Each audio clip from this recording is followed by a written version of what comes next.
उद्या महाराष्ट्रातला दुसरा टप्पा होतोय। पूर्वी लहानपणी असं आपण सगळ्यांनीच ऐकलं असाल की भूताची भीती वाटल्यानंतर, रामाचा जप केल्यानंतर भूत पडायचे असं म्हणायचे। खरं खोटं मला कल्पना नाही। भाजपाची अवस्था विचित्र झाली। भाजपला पराभव समोर दिसायला लागल्यानंतर ते आता राम राम राम राम म्हणायला लागलेले आहेत। हा नेहमीचाच त्यांचा उद्योग आहे। सुरुवातीच्या काळामध्ये ठीक होतं, पण 10 वर्ष देशाची सत्ता, मला आजही आठवते की 2014 साली जेव्हा आम्ही युतीमध्ये होतो आणि युतीतला एक सहकारी पक्ष म्हणून तत्कालीन राष्ट्रपती महोदय प्रणव मुखर्जी यांच्याकडे आम्ही गेलो होतो, तो क्षण माझ्या डोळ्यासमोर आहे। स्वतः राष्ट्रपती सुद्धा नाही म्हटलं तरी आश्चर्यचकित होते। देशाला सुद्धा एक आनंद आणि आश्चर्य वाटलं होतं, कारण बऱ्याच वर्षांनंतर एका पक्षाची सत्ता आली होती। आम्ही एनडीए म्हणून एकत्र जरूर होतो, पण तेव्हाही भारतीय जनता पक्ष हा बहुमताचा आकडा त्यांनी स्पर्श केला होता। त्यानंतर त्यांनी नोटबंदी केली, मग 19 साली पुन्हा सत्तेवर आले, 300 त्यांनी स्पर्श केला, 370 कलम काढलं, आम्ही तेव्हाही सोबत होतो। आता मात्र त्यांच्या मनातली पाशवी एक इच्छा ही देशासमोर आलेली आहे। त्यांना आता पाशवी बहुमत पाहिजे की जेणेकरून ते देशाची घटनाच बदलून टाकतील, देशामधली लोकशाही मारून टाकतील, आणि ही त्यांची स्वप्न ही आता उघड झालेली आहेत। असो, मी त्या विषयामध्ये तूर्त तरी आता जाणार नाही, कारण प्रचाराच्या सभांमध्ये मी त्यावर बोलत असतो। काँग्रेसनी त्यांचा जाहीरनामा सादर केलेला आहे, इंडिया आघाडीचा जाहीरनामा झालेला आहे, आमच्या महाराष्ट्रातील सहकारी पक्ष राष्ट्रवादीनी केलेला आहे। मला वाटतं पवार साहेबांचे केलं की त्यांनी केलं, कारण आता असली कोण आहे नकली कोण आहे पूछो हमसे जरा असं झालेलं आहे। तर पवार साहेबांच्या राष्ट्रवादीने पण जाहीरनामा प्रसिद्ध केलेला आहे। मी सुरुवातीसच आपल्याला म्हटलं होतं की जर आवश्यक वाटला तर आणि तेवढ्या पुरतंच आम्ही शिवसेनेचा वचननामा प्रसिद्ध करू। याचं कारण असं की इंडिया आघाडी एक आघाडी म्हणून जे सरकार येणार आहे त्या सरकारमध्ये साहजिकच आहे शिवसेना हा घटक पक्ष असेलच, आणि इंडिया आघाडीचा जो काही जाहीरनामा आहे तो पूर्ण करून घेण्यासाठी आम्ही वचनबद्ध असूच। मात्र आज महाराष्ट्रासाठी ज्या काही गोष्टी आम्हाला प्राधान्याने वाटतात की या व्हायला पाहिजेत केंद्रात सरकार आल्यानंतर, त्या आम्ही शिवसेनेच्या वतीने वचननाम्याच्या माध्यमातून प्रकाशित करतो आहोत, आणि त्या आपल्या माध्यमातून महाराष्ट्रातील जनतेच्या समोर ठेवत आहोत। दिवाकरजी रावते शिवसेना ज्येष्ठ नेते, त्यांना मी सांगतोय, नाही बसा बसा बसा, सॉरी हां, हे करा, हे 2-2 कॉपी सगळ्यांना द्या, एक माझ्या हातात द्या वाचायला, नाही एक माझ्या हात एकच द्या, बाकी द्या।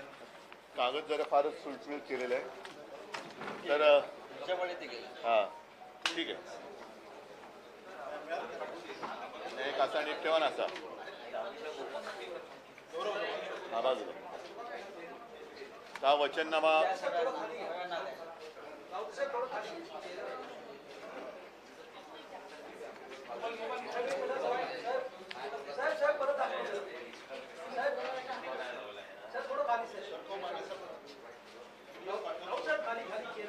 अरे थांबा रे, आता आम्हाला बोलू द्या जरा।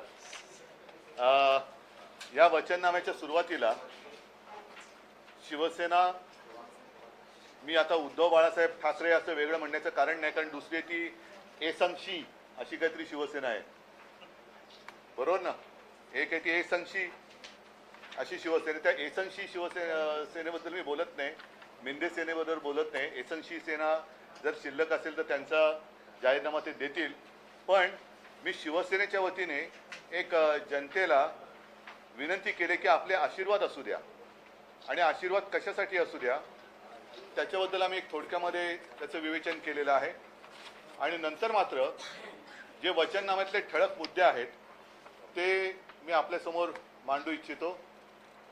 सर्वांनाच आता हे कळलेलं आहे की गेल्या खास करून 2-2.25 वर्षात महाराष्ट्र विकास आघाडीचं सरकार गद्दारी करून पाडल्यानंतर महाराष्ट्र लुटण्याचा एक कलमी कार्यक्रम हे पोकळ इंजिन सरकार करते आणि त्याला साहजिकच केंद्राचा आशीर्वाद आहे। महाराष्ट्रातले उद्योगधंदे पळवले जात आहेत, महाराष्ट्रात येणारे उद्योगधंदे पळवले जात आहेत। हिरे व्यापार, हिरे बाजार तो पळवला, क्रिकेटची मॅच पळवली, फिल्मफेअर अवॉर्डचं फंक्शन पळवलं, सगळ्याच गोष्टी पळवल्या जात आहेत आणि महाराष्ट्राचं वैभव हे लुटलं जाते। हे महाराष्ट्राचं वैभव लुटलं जाते, ती लूट इंडिया आघाडीचं सरकार आल्यानंतर आम्ही पहिल्या प्रथम थांबू आणि महाराष्ट्राचं जे वैभव वाढत होतं महाविकास आघाडीच्या काळात ते त्यापेक्षा जास्त पटीने, कारण तेव्हाचं सरकार, केंद्र सरकार, मोदी सरकार हे महाविकास आघाडीच्या सरकारला महाराष्ट्राच्या विकासासाठी काहीही मदत करत नव्हतं। आता इंडिया आघाडीचं सरकार देशामध्ये येईल, साहजिकच आहे। येत्या काही महिन्यांमध्ये विधानसभेच्या निवडणुका झाल्यानंतर महाविकास आघाडीचं सरकार राज्यात सुद्धा येईल आणि दोन्हीकडे आमच्या आघाडीचे सरकार आल्यानंतर जो काही एक खड्डा या मोदी सरकारने महाराष्ट्रामध्ये पाडलेला आहे तो भरून काढून अधिक जोमाने आम्ही महाराष्ट्राचं वैभव पुन्हा एकदा प्राप्त करून देऊ। आणि त्याच्यामध्ये जसं एक आर्थिक केंद्र हे मुंबईला येणार होतं, गिफ्ट सिटी मुंबईला येणार होती, ती पळून नेली गुजरातला। ठीक आहे, आम्ही गुजरातचं काय ओरवडून घेणार नाही। अगदी इंडिया आघाडीचं सरकार आल्यानंतर देखील प्रत्येक राज्याचा आम्ही मान सन्मान ठेवू। गुजरातच्या हक्काचं गुजरातला जरूर देऊ। उत्तर प्रदेश, बिहार, कर्नाटक, हिमाचल प्रदेश, आसाम जी राज्य आहेत त्या सगळ्या राज्यांचा आदर ठेवून त्यांना जे जे आवश्यक असेल ते सगळं आम्ही त्यांना देऊच, त्याच्याबद्दल काही वादच नाही आहे। पण वित्तीय केंद्र हे नव्याने आम्ही आमच्या महाराष्ट्रामध्ये उभं करू की जेणेकरून अनेक रोजगाराच्या संधी उपलब्ध होतील। सुशिक्षित जे आता तरुण रोजगाराविना आहेत, युवती आहेत, त्यांना रोजगाराची संधी उपलब्ध होईल। शहरांमध्ये रोजगाराची संधी उपलब्ध करत असताना ग्रामीण भागामध्ये सुद्धा अनेक तरुण असे आहेत की जे शिकले सवरलेत पण तिथे नोकरीची संधी नाही आहे, म्हणून त्यांना स्थलांतर करावं लागते। आपल्याच राज्यातही करावं लागते आणि काही ठिकाणी परराज्यात सुद्धा करावं लागते। अनेक वेळेला माध्यमातून बातम्या येतात की चांगले सुशिक्षित तरुण, मी तरुण म्हणतो, मी त्याच्यामध्ये तरुणी देखील आल्या, देश सोडून पण जात आहेत। तर त्यांना तिथल्या तिथे स्वतःच्या जिल्ह्यातच, गावातच रोजगार कसा निर्माण करता येईल याच्यावरती सुद्धा आम्ही अधिक लक्ष देणार आहोत। करोनाचं संकट हाताळत असताना एक गोष्ट प्राधान्याने आढळली ती म्हणजे आपल्या आरोग्य सुविधांमध्ये असलेली उणीव। जिल्हा रुग्णालय जे आहेत त्या जिल्हा रुग्णालयांमध्ये काही ठिकाणी जरूर झाले असतील, पण प्रत्येक जिल्हा रुग्णालयात अत्याधुनिक जी काही उपकरणं आहेत ती उपकरणं आणून ती सगळी जिल्हा रुग्णालयं अद्ययावत करण्यात येतील। ग्रामीण भागामध्ये ज्याला आपण प्राथमिक उपचार केंद्र म्हणतो, माझ्या असं लक्षात आलं की काही प्राथमिक उपचार केंद्रामध्ये ज्याला PSC म्हणतो तिकडे थर्मामीटर्स पण नाही आहेत, नर्सेस नाही आहेत, डॉक्टर्स नाही आहेत। मधल्या काळामध्ये तर आपण पाहिलं असाल की नांदेड, नागपूर, अगदी ठाण्यामध्ये सुद्धा औषधाविना रुग्णांचे मृत्यू झाले। तर अशी कुठेही आम्ही कमतरता ठेवणार नाही। सगळीकडे व्यवस्थित आरोग्य यंत्रणा ही अद्ययावत केली जाईल, राबवली जाईल। त्याच्यानंतर शेतकऱ्यांच्या बाबतीमध्ये अत्यंत महत्त्वाचा प्रश्न, इंडिया आघाडीचं सरकार आल्यानंतर त्या वचननाम्यात आहेच की शेतकऱ्यांना कर्जमुक्त केलं जाईल। महाराष्ट्रामध्ये आम्ही केवळ कर्जमुक्त करून नाही थांबणार। इंडिया आघाडीचं सरकार आल्यानंतर केंद्राच्या माध्यमातून ती यंत्रणा राबवली, कर्जमुक्तीची हे होईलच, पण शेतकऱ्यांना जो पीक विमा मिळतो त्या पीक विम्याचे निकष हे कंपन्यांनी ठरवले आहेत आणि ते निकष एवढे विचित्र आहेत। एक तर नुकसान झालेलं असतं आणि या कंपन्यांच्या वाऱ्या करून शेतकरी थकून जातो आणि नको ती नुकसान भरपाई ह्या परिस्थितीत तो येतो। तर हे निकष बदलले जातील आणि शेतकऱ्यांना त्यांची जी काही योग्य ती नुकसान भरपाई आहे ती मिळालीच पाहिजे, याच्यावरती केंद्राचं आणि सरकारचं लक्ष असेल। दुसरी गोष्ट अशी की सध्या एका योजनेचा गवगवा केला जातो, ती काय सन्मान योजना.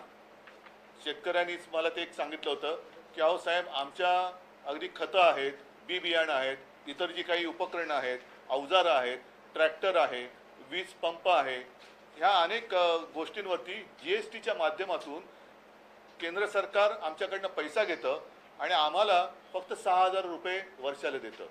तर ही जी काही लूट आहे ती थांबवण्यासाठी आम्ही तर असा विचार करतो आणि तसं त्याच्यासाठी आम्ही आग्रही राहूच की शेतकऱ्याला लागणारी सगळी जी काही अत्यावश्यक गोष्टी आहेत, मग त्याच्यात खतं आली, बी बियाणं आले आणि बाकी काही गोष्टी, हे GST मुक्त करू. म्हणजे त्याच्यावरती GST आम्ही लावणार नाही की जेणेकरून शेतकऱ्याचं उत्पन्न दुप्पट करण्याचं एक खोटं आश्वासन मोदी सरकारने दिलं होतं. उत्पन्न दुप्पट झालंच नाही, पण उत्पादन खर्च हा दुपटीपेक्षा जास्त झाला. पुन्हा हमी भाव मिळत नाही. तर हमी भाव आम्ही स्वामीनाथन आयोगाच्या शिफारशीप्रमाणे तर देऊच, पण GST रद्द करू त्या शेतकऱ्याच्या सगळ्या उपकरणांवरचा. आणि अनेकदा असंही होतं की कापूस पिकवलाय, सोयाबीन पिकवलंय, डाळी आहेत, आणखीन काही आहेत, तो साठवून ठेवण्यासाठी शेतकऱ्याकडे जागा नसते. आम्ही शेतकऱ्यांना गोदामं बांधून देऊ, जिथे आवश्यक असेल तिकडे शीतगृह देऊ की जेणेकरून जोपर्यंत तो माल त्याचा विकला जात नाही तोपर्यंत त्याला त्याच्या घरामध्ये ठेवायला जर जागा नसेल तर तिकडे तो त्याच्या नावानेच तो ठेवू शकतो आणि जेव्हा जरूर वाटेल तेव्हा तो बाजारात तो आणू शकतो.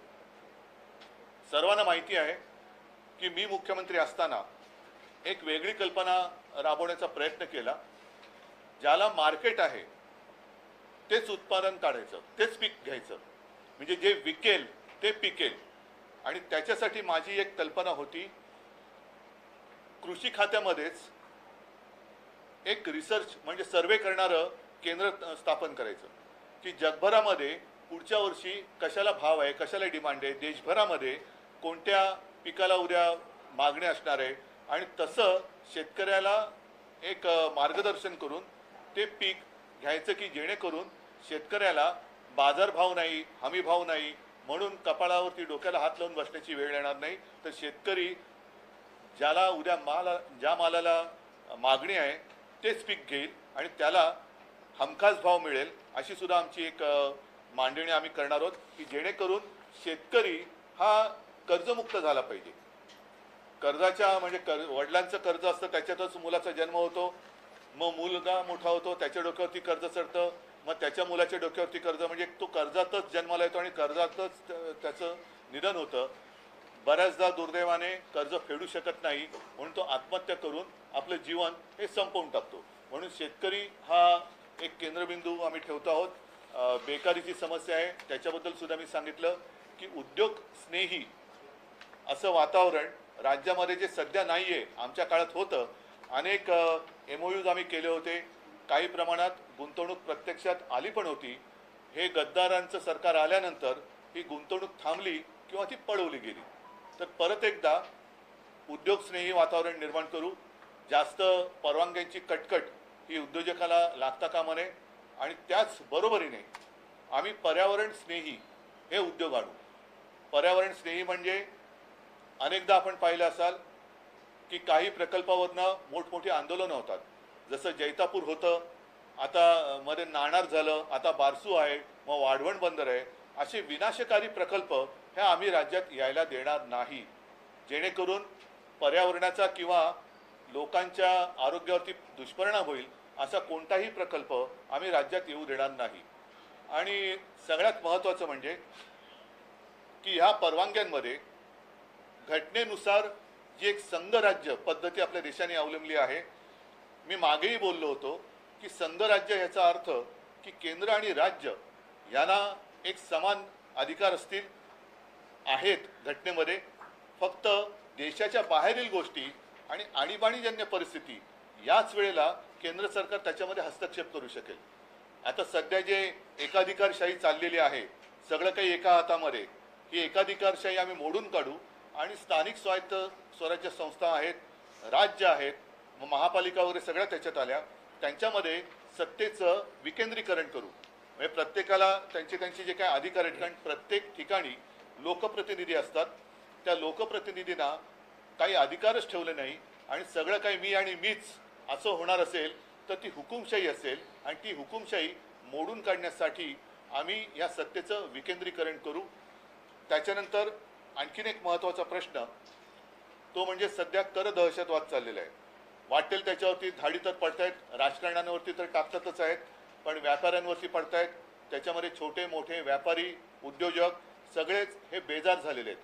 तर हा कर दहशतवाद जो आहे तो आम्ही थांबू. GST मध्ये ज्या काही त्रासदायक अटीतटी शर्ती आहेत त्या आर्थिक सल्लागारांशी सल्ला मसलत करून, म्हणजे मध्यंतरी मी वाचलं होतं की ही मूळ सूचना ज्या विजय केळकर यांनी दिली होती त्यांचाच एक लेख आला होता. विजय केळकर हे आपल्या महाराष्ट्रात मधलेच आहेत, त्यांच्याशी पण सल्ला मसलत करू. आणखीन काही आर्थिक सल्लागार आहेत त्यांच्याबरोबर सल्ला मसलत करू आणि यातल्या त्रासदायक ज्या काही अटीतटी असतील त्या आम्ही पूर्णपणे काढून टाकू. एक आयुष्य सुखाने आणि समाधानाने आनंदाने जगता यावं या दृष्टीने आमचं इंडिया आघाडीचं सरकार हे कामकाज करेल. मग त्याच्यामध्ये महिलांसाठी सुद्धा इंडिया आघाडीच्या वचननाम्यात सुद्धा जाहीरनाम्यात सुद्धा विषय आहेत. तसंच याही वचननाम्यामध्ये आहेत की सरकारी नोकऱ्यांमध्ये 50% जागा या महिलांसाठी ठेवू. त्याच्यानंतर महिला सुरक्षितता असेल, युवकांसाठी आहे. अभिजात मराठी,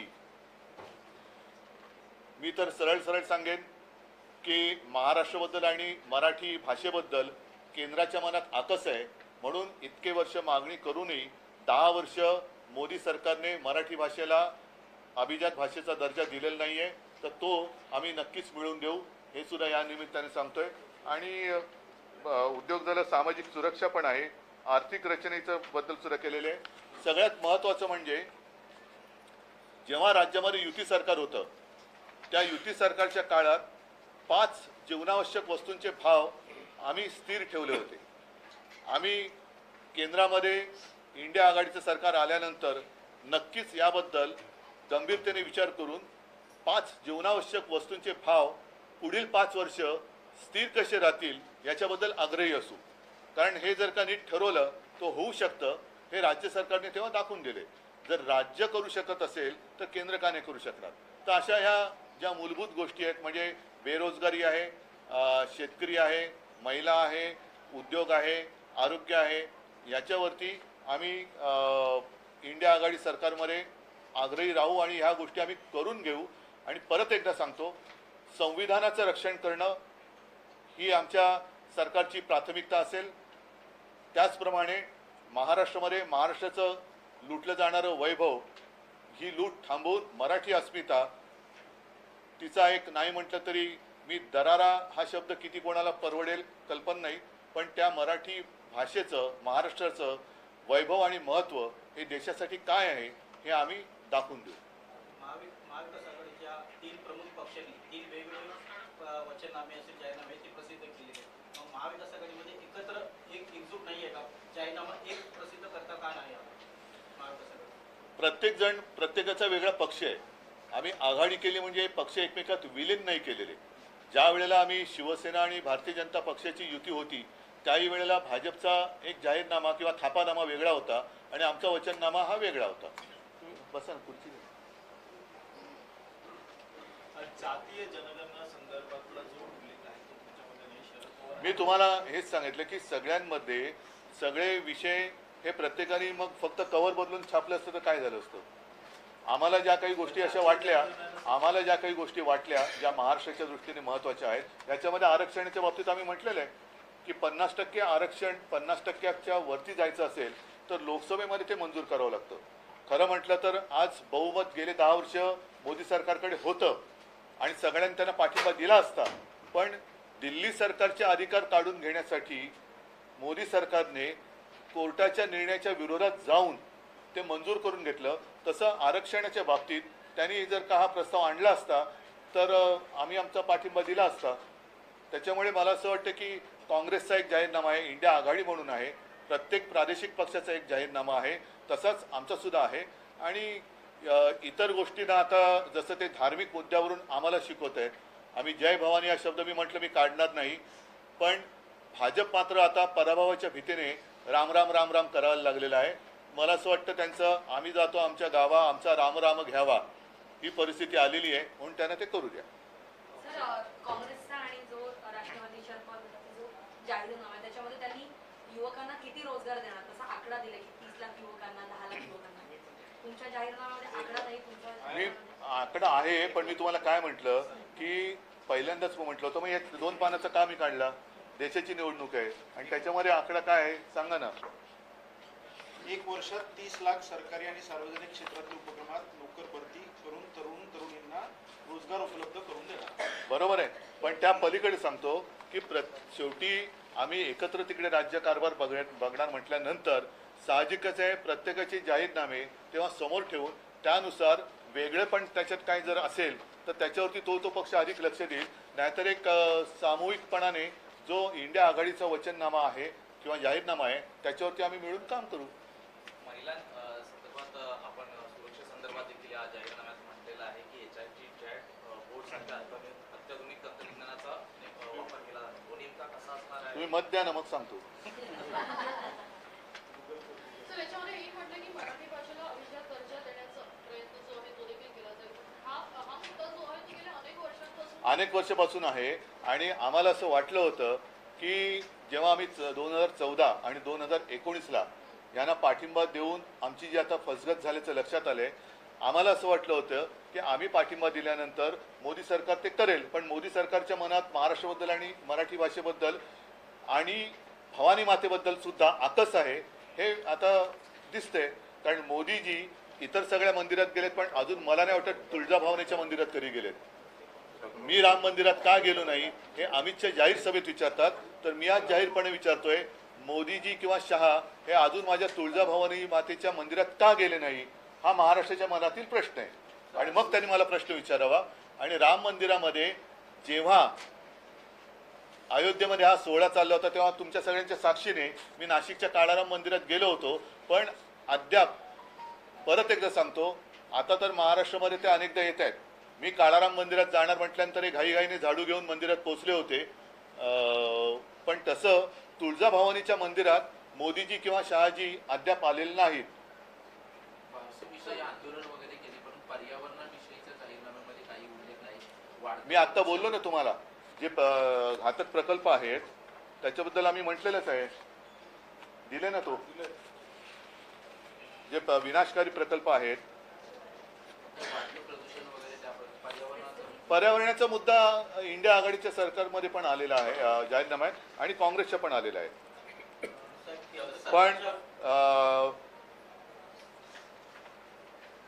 पर्यावरणाला घातक ठरणारे व विनाशकारी प्रकल्प म्हणून जनतेच्या मनात भीती निर्माण करणारे प्रकल्प नाकारण्याचा अधिकार राज्य सरकारला मिळवून देऊ.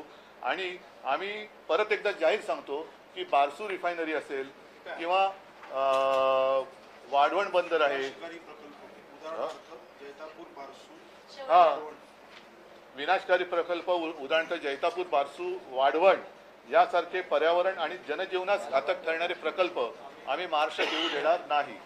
सर यापूर्वी आपण अनेकदा सैनिकांबद्दल उल्लेख केलेला आहे, सैनिकांच्या बद्दल उल्लेख केलेला आहे.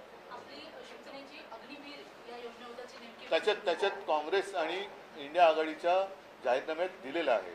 त्याच्यामुळे मी त्याने दिल्या त्या गोष्टी सगळ्या रिपीट नाही केल्या ज्या मला असं वाटलं की महाराष्ट्राच्या दृष्टीने महत्त्वाच्या आहेत. त्या म्हणून तर हा एवढा पातळ आम्ही जाहीरनामा ठेवलेला आहे. उगाच आगडबंब घेऊन उशाची घेऊन झोपण्यासाठी तो केलेला नाहीये. केंद्र सरकारच्या नवीन संदर्भामध्ये निर्माण होणार, केंद्र सरकारच्या ज्या नवीन नोकऱ्या निर्माण होणार त्यामध्ये 50% महिलांसाठी राखीव नोकऱ्या त्याचा एक वेगळा परिणाम होऊ शकतो. 50% वाईट का? मग चांगले की वाईट? हा नोकर भरतीवरती परिणाम होतो. हो, पण चांगले की वाईट आहे? महिलांसाठी चांगलं. हा महिलांसाठी हो, पण महिला हा घराचा आधारच असते. महिला घराचा आधारच असते. त्याच्यामुळे महिलांना नोकऱ्या दिल्या तर वाईट काय? उद्धवजी, पेट्रोलच्या दरासंदर्भात सांगितलेलं आहे, मात्र पेट्रोलचे दर जेव्हा केंद्र सरकारने कमी केले त्यानंतर राज्यांना कमी करण्यासाठी सांगितलं होतं, मात्र महाराष्ट्राने केलं नाही अशी एक टीका वारंवार होताना पाहायला मिळते. आता त्यावेळेला जी परिस्थिती होती, केंद्राने कमी केले, पण केंद्राने किती कमी केले होते? त्या बदल्यामध्ये केंद्रामध्ये बाकीच्या वेळेला त्यांनी जे काही कमावलेले होते तसे काय राज्याने कमावलेले नव्हते. कुठल्या बाबतीत कुठले म्हणजे इतर ज्या कराच्या बाबतीतून पेट्रोलच्या माध्यमातून जेव्हा आंतरराष्ट्रीय मार्केटमध्ये पेट्रोलचे दर कमी होते त्याही वेळेला केंद्र सरकारने चढ्या भावानेच पेट्रोल राज्यांना दिलं होतं. आज काँग्रेसचे नेते सांगलीमध्ये प्रचारासाठी गेले होते. नाना पटोले असं म्हणतात, ज्यांनी सांगलीला दृष्ट लावली त्यांची मी दृष्ट उतरवणार, अशा प्रकारे नाना पटोलेंनी म्हटलं. म्हणजे त्यांनी हा अप्रत्यक्ष त्यांनी बंडखोरी केलेला नाही इशारा आहे. चला हा संजयजी, शेतकऱ्यांचा जीएसटी रद्द करू हा एक महत्वाचा मुद्दा आहे. हो मी तो सांगितलं शेतकऱ्यांचा इतनी सारी बात हिंदी में करता. हाँ बैठे ना अब जरा, अभी थोड़ी हिंदी में बात करनी है. ऐका शेतकऱ्यांसाठी जे मी पुन्हा एकदा त्याचा पुनरुच्चार करतो की शेतकऱ्यांना जीएसटीच्या माध्यमातून जी पिळवणूक होते आणि उपकार केल्यासारखं त्यांना 6,000 रुपये दिले जातात, तर ही शेतकऱ्यांची जीएसटीच्या माध्यमातून होणारी पिळवणूक आम्ही थांबवू. सर, सांगलीच्या जागेवरून विश्वजित कदमांनी सांगितलं की मला सांगलीचा विषय जाहीरनाम्यात नाहीये. सांगलीची जागा आमचे महाविकास आघाडीचे चंद्रहार पाटील प्रचंड बहुमताने जिंकणारच. सर, ठीक है. हिंदी में जानना चाहेंगे, आज आपने अपना वचन पत्र जारी किया है, महाविकास आघाड़ी के स्टेट विधायक दल है, अलग अलग अपने मैनिफेस्टो जारी कर रहे हैं. आज आपने अपने मैनिफेस्टो को वचन पत्र का नाम दिया है, क्या कहना चाहेंगे सर? मैं किस पर बात करूं? अलग अलग विचार वचन पत्र पे करूं. नहीं, अलग अलग आपने अपने मैनिफेस्टो में जो बातें कही जब हमारा गठबंधन भाजपा के साथ था, तब भी हमारा वचन पत्र अलग ही हुआ करता था. और भाजपा का जो तला काय मराठी थापानामा जो है, हाँ और क्या कह सकता हूँ, क्योंकि सब जुमला पत्र, हाँ जुमला पत्र अच्छा नाम है. भाजपा का जुमला पत्र अलग होता था और हमारा वचन पत्र अलग होता था. तो इसी प्रकार से अब कांग्रेस का भी वचन पत्र मैं कहता हूँ, इंडिया का वचन पत्र, खास कर शिवसेना का, हम अपने अपने नजरिया से सरकार कैसी चलनी चाहिए. और इसलिए मैं कहता हूँ कि अब वो दिन गए जब हमें लगता था कि देश को एक ही नेता होना चाहिए, लेकिन एक नेता का मतलब तानाशाह नहीं. अब जो दिखाई दे रहा है, अपना देश तानाशाही की ओर कोई ले जा रहा है और तानाशाही को अभी खत्म करने का अवसर मिला है, हमें मौका है. तो अभी तानाशाही को खत्म करो और जिसे मिलीजुली या सम्मिश्र सरकार कहते हैं, जो अटल जी ने चलाई हुई थी, मनमोहन सिंह जी ने चलाई थी, नरसिंह राव जी ने चलाई थी, और तीनों सरकार ने अच्छी तरीके से काम किया था. तो अब अपने देश में जितने सारे राज्य हैं उनका सम्मान करते हुए केंद्र की सरकार चलनी चाहिए. ऐसे नहीं होना चाहिए कि सारे अधिकार मेरे ही हाथ होने चाहिए और सारे राज्य रोज सुबह एक कटोरा लेकर मेरे दरवाजे के सामने भीख मांगने के लिए खड़े हो. ऐसे हम नहीं होने देंगे. जितनी सत्ता है उसका विकेंद्रीकरण हम करेंगे. सर, ये भी है कि नौकरी को लेकर हर पार्टी अपने अपने तरीके से आंकड़े जारी कर रही है. आपके वचन पत्र में किस तरीके की नौकरी दिया जाएगा, क्या महिलाओं को प्राधान्य दिया जाएगा, क्या रहेगा, उसके बारे में पहले एक बात मैं कहना चाहता हूँ, कृपा कर खास कर गुजराती भाई बहने हैं, वो अपना ऐसे मेरे बारे में ऐसी कोई गलतफहमी ना करे कि मैं गुजरात के खिलाफ हूँ. नहीं, लेकिन महाराष्ट्र को लूट कर जो गुजरात लेके जा रहे हैं उसको हम रोकेंगे, जरूर रोकेंगे. इसका मतलब ये नहीं है कि इंडिया सरकार आने के बाद हम गुजरात को कुछ अलग करेंगे. नहीं, गुजरात भी हमारा है और उसका जहाँ जिस पर अधिकार है तो वो तो हम देंगे. जैसे अन्य सारे राज्य है, उत्तर प्रदेश है, मध्य प्रदेश है, छत्तीसगढ़ है, आसाम है, हिमाचल, उत्तराखंड, सबका सबको हम अपना अपना अधिकार दे देंगे. अधिकार में जितनी सारी बातें आती है वो दे देंगे. लेकिन महाराष्ट्र का छीन कर जो अब लेके जा रहे हैं उसको तो हम रोकेंगे. और महाराष्ट्र की जितनी सारी बातें, जैसे आने वाले उद्योग और जहाँ जो उद्योग यहाँ थे, डायमंड मार्केट था, गिफ्ट सिटी या वित्तीय केंद्र था, वो सारा यहाँ से वो चुरा कर लेके गए. जैसे शिवसेना चुराने की कोशिश की, वैसे ये उद्योग चुरा रहे हैं. तो वो हम नहीं होने देंगे. और फिर से हम यहाँ अलग एक इकोनॉमिकल सेंटर जहाँ रोजी रोटी मिलेगी लोगों को, वैसा हम यहाँ शुरू करेंगे. जीएसटी को लेकर भी आपने विरोध जताया, अपने वचन पत्र में भी कहा और मराठी में भी आप जीएसटी के खिलाफ काफी आक्रामक हुए हैं. विरोध करने की वजह क्या है? विरोध मैं जीएसटी को नहीं कर रहा हूँ, लेकिन जो टैक्स टेररिज्म है, टैक्स टेररिज्म वो बढ़ गया है. किसी के भी ऊपर रेट डाले जा रहे हैं. अपने जो उद्योगपति है वो काफी परेशान है और काफी सारा उद्योग वो यहाँ से बाहर शिफ्ट करने की अब सोच रहे. कुछ लोगों ने तो शिफ्ट किया. छोटे बड़े जो व्यापारी है उनके ऊपर भी जरा भी कुछ कमी आ गई तो सीधा उठाकर उनको जेल में डाला जाता है। तो जीएसटी में हम रिफॉर्म करेंगे, जीएसटी में रिफॉर्म करेंगे और सारा पैसा जो डायरेक्ट केंद्र के हाथ में जा रहा है वो गलत बात है। अपने अपने राज्यों का हिस्सा मिलना ही चाहिए। जैसे मैंने कहा कि आज शायद मुंबई देश की आर्थिक राजधानी है या नहीं है पता नहीं चल रहा है। एक ज़माना तो था कि पूरे देश में जितना टैक्स केंद्र सरकार कलेक्ट करती थी अलग अलग कर के माध्यम से, उसमें अकेली मुंबई 35 से भी ज़्यादा % टैक्स दिया करती थी। बाकी जो महाराष्ट्र है वो 6-7% देता था, मतलब 40% से ज़्यादा टैक्स अकेले मुंबई और महाराष्ट्र देती थी। लेकिन उसके सामने महाराष्ट्र को जो मिलता है, मतलब 1 रुपया महाराष्ट्र ने दिया तो शायद 8 पैसा वापस मिलता है। तो ये तो हम नहीं होने देंगे, महाराष्ट्र को अधिक हिस्सा मिलना चाहिए। महाराष्ट्र में भी लोग हैं, लोग रहते हैं और जहाँ से ज़्यादा टैक्स आपको मिलता है उसको आप मजबूत करो। सर एक सर, तरफ युवकों को रोजगार देताना स्थानिक सर एक तरफ भवानी शब्द को जो है वो एक तरफ भवानी शब्द को आक्षेप लिया है, लेकिन आपने अपनी महिलाओं की योजना को महालक्ष्मी नाम दिया है।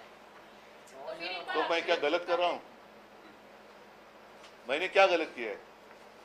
एक बात मैं इसमें बताना चाहूँगा, क्योंकि हिंदी में बात करते हुए मुद्दा छूटना नहीं चाहिए। खास कर किसानों की स्थिति बहुत ही गंभीर है और किसान अलग अलग तरीके से, मतलब उनको जो फर्टिलाइज़र लगता है या बाकी ट्रैक्टर है, ट्रैक्टर के ऊपर जो वो लोन लेते हैं उसका इंटरेस्ट रेट ज़्यादा है और बाकी और सारी ऐसी बातें, जीएसटी लगता है, पंप लेना है, कुछ भी लेना है, सिंपल चीज़ है, ज्याला शेततळ म्हणतो त्याच्यावरती जे कवर टाकावं लागतं प्लास्टिक, उसके ऊपर जीएसटी है। ऐसे बहुत सारी चीज़ों पर जीएसटी लिया जाता है और उसके सामने किसान को सिर्फ 6,000 रुपये दिए जाते। तो ये तो अन्याय है। तो हम किसानों को जो जरूरी चीज़ें हैं कि खेती के लिए, उसके ऊपर लगा हुआ जीएसटी निकालेंगे।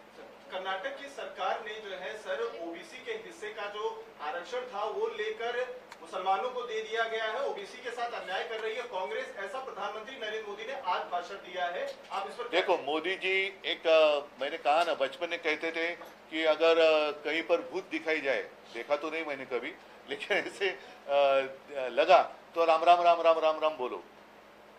तो अभी बीजेपी को सामने डिफीट दिखाई दे रहा है, वो हारने वाले हैं, इसलिए वो अभी राम राम राम राम राम राम करने वाले हैं। तो कुछ भी मुद्दा उछल रहे हैं, वो प्रधानमंत्री एक अपना एक गरिमा होती है और एक लेवल होती है, उसको छोड़कर बातें कर रहे हैं। जैसे उन्होंने हमारी शिवसेना को नकली सेना कहा, ये प्रधानमंत्री को शोभा नहीं देता। जिस तरीके से वो बात कर रहे हैं, कौन किस क्या खा रहा है, कौन मांस खा रहा है, कौन मच्छी खा रहा है, किसको ज़्यादा बच्चे होते हैं। अरे आप देश के प्रधानमंत्री हो, पिछले 10 साल आपने कारोबार किया है, तो 10 साल में आपने क्या दिया इस पर बात करो। तो वो नहीं कर रहे, फिर से वो दोबारा वही बात, वही रिकॉर्ड, जो एक ग्रामोफोन हुआ करता था और रिकॉर्ड अटकती थी, तो उनकी रिकॉर्ड वहीं पर अटकी है। सर वो तो कह रहे हैं कि जो कांग्रेस का मैनिफेस्टो है उसमें ये कहा गया है कि जिसके पास ज्यादा संपत्ति होगी वो संपत्ति लेकर मोदी जी ने को जो है बांट दिया जाएगा। मोदी जी ने कहीं से वो ट्रांसलेशन किया होगा तो उसमें उनको दिखाई दिया होगा, मुझे तो वो दिखाई नहीं दिया। और भाजपा क्या, कांग्रेस क्या करेगी, ये क्या करेगी, वो छोड़ो। आपने क्या किया, जैसे अभी आपने कहा कि जय भवानी शब्द पर उन्होंने आक्षेप ले लिया, लेकिन वो तो खुलेआम राम का प्रचार कर रहे हैं और आज तक कभी भवानी माता के मंदिर में भी नहीं गए हमारे, तो क्यों महाराष्ट्र में आते हो? भवानी माता का आशीर्वाद आज तक 10 साल में आपको समय नहीं मिला भवानी माता के दर्शन करने के लिए? भवानी माता का जो दर्शन 10 साल नहीं कर सकते हैं, वो महाराष्ट्र को क्या नहीं देंगे? उद्धव जी, आपने कहा कि महाराष्ट्र में पर्यावरण आता बस महाविकास आघाडीच्या काळामध्ये देवेंद्र फडणवीस असतील, गिरीश महाजन असतील, आशिष शेलार आणि रवींद्र त्यांचा जाहीरनाम्यात उल्लेख नाहीये। चला धन्यवाद। हा, जय